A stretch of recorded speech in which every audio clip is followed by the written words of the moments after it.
In the 34th part हमें क्या दिया हुआ है यहाँ पे, find all points of discontinuity. हमें चेक करना है कि इसके पॉइंट पे डिसकंटिन्यूस है। So we have here 2 critical points. कितने क्रिटिकल पॉइंट्स हमें यहाँ पे मेंशन है, 2। कैसे पता चल रहा है, इसको 0 के इक्वल लो, x is equal to 0, x plus 1 को इक्वल्स टू 0 करो तो दूसरी वाली वैल्यू आती है x इज इक्वल टू -1। तो हमारे इंटरवल क्या बनते हैं, so our intervals would be x is less than equal to -1 और दूसरा क्या बनता है, -1 would be in between x and 0, and then the last interval would be x is greater than or equal to 0। तो हमारे पास पहली condition जब है, पहली कंडीशन क्या है, जब x is किसके इक्वल है, लेस देन और इक्वल टू -1, तो हमारा फंक्शन चेंज होके क्या बन जाएगा, इट विल बी x क्या बनेगा, both will be negative, -x हो गया, माइनस ऑलरेडी बीच में है फंक्शन के, मॉड x हमारा -x बन गया और मॉड x प्लस 1 क्या बन जाएगा, -x प्लस 1। ठीक है, तो वैल्यू क्या बनती है हमारी, -x प्लस x प्लस 1, तो वैल्यू इज 1। फंक्शन क्या बना हमारा, f ऑफ x क्या बना, 1। अब जब हमारे पास इंटरवल दूसरा वाला क्या है, second interval we have is -1 x and 0 के बीच में, तो यहाँ पे इस केस में हमारे पास क्या होगा, x will be negative and the other value which is x plus 1 it would be positive।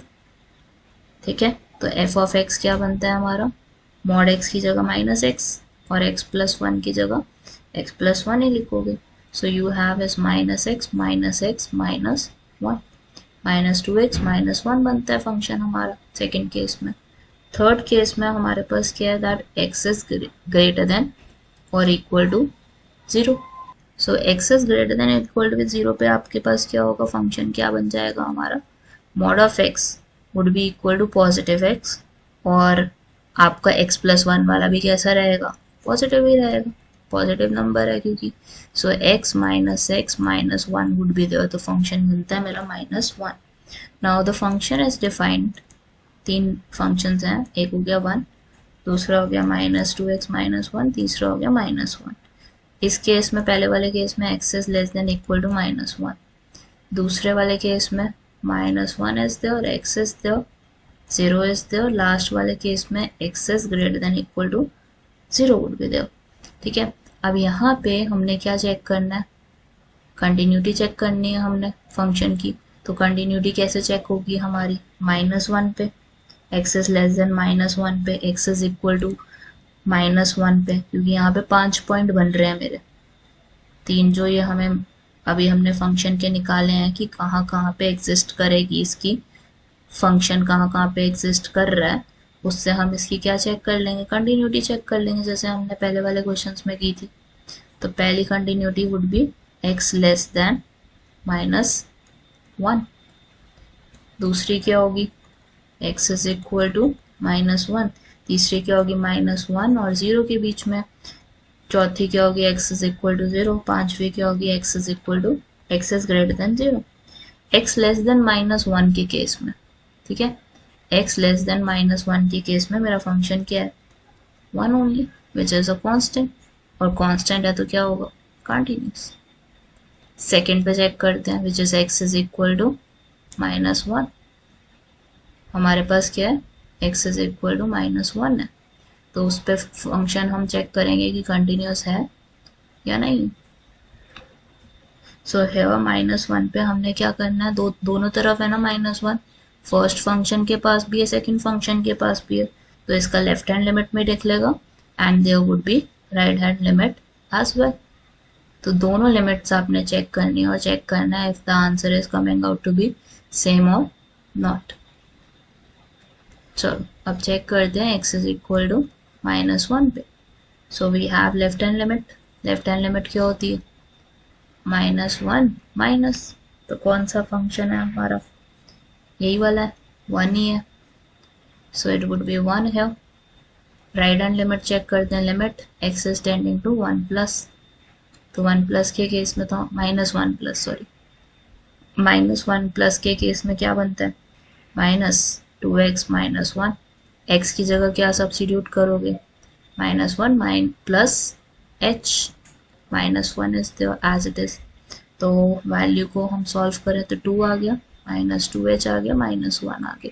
So we have is 2 में से 1 गए, 1 minus 2h is there and h we know is, so here h is tending to 0, तो हमारे पास क्या बनता है 1। so the function is continuous here, left hand limit हमारा 1 आया, राइट हैंड लिमिट हमारा 1 आया। so they are equal, continuous है, x is equal to -1 पे भी थर्ड पार्ट हमारा क्या बनता है, it would be कि लाया कर रहा है किसके बीच में, -1 और 0 के बीच में, x is in between -1 and 0। तो हमारे पास वैल्यू क्या बनती है इस केस की, it would be, the function would be -2x minus 1 वाला बीच वाला, ठीक है। तो ये भी हमारा कैसा फंक्शन है, इट इज अ पॉलिनॉमियल, और पॉलिनॉमियल है तो कंटिन्यूअस है, इट इज कंटिन्यूअस 1, ठीक है। फोर्थ केस में हमारे पास क्या होता है, ये हमारे को 0 पे चेक करनी है अपनी वैल्यू। तो 0 पे कैसे चेक करोगे आप, यहाँ पे 0 आप देख रहे हो दोनों के पास है, दो फंक्शंस के पास है, एक तो नीचे वाले के पास है, एक ऊपर वाले के पास है। तो इस वजह से इसका लेफ्ट हैंड लिमिट भी निकलेगा एंड राइट हैंड लिमिट भी निकलेगा। 0 माइनस का फंक्शन क्या रहेगा, it would be -2x minus 1। तो इसमें हम x की जगह 0 minus h सब्स्टिट्यूट करते हैं, 2h minus 1 आ गया विच इज -1, क्योंकि h तो हमेशा 0 को टेंड करता है। नेक्स्ट क्या है हमारा 0 प्लस फंक्शन इज देयर, तो हमारे पास 0 प्लस के केस में क्या हो जाएगा, -1। So both the limits you can see are equivalent to each other, जिससे कि समझ आता है कि it is continuous at x is equal to 0। और लास्ट हमारा बचता है it is x is greater than 0। किस पे चेक करना है हमें, फिफ्थ वाले को, x इज इक्वल टू 0।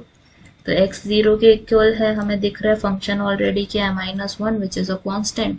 तो कांस्टेंट है तो कंटिन्यूअस भी है, कोई भी पॉलिनॉमियल हो, कोई भी आपका sin x cos x हो, वो सारे कौन से फंक्शन है, कंटिन्यूअस है।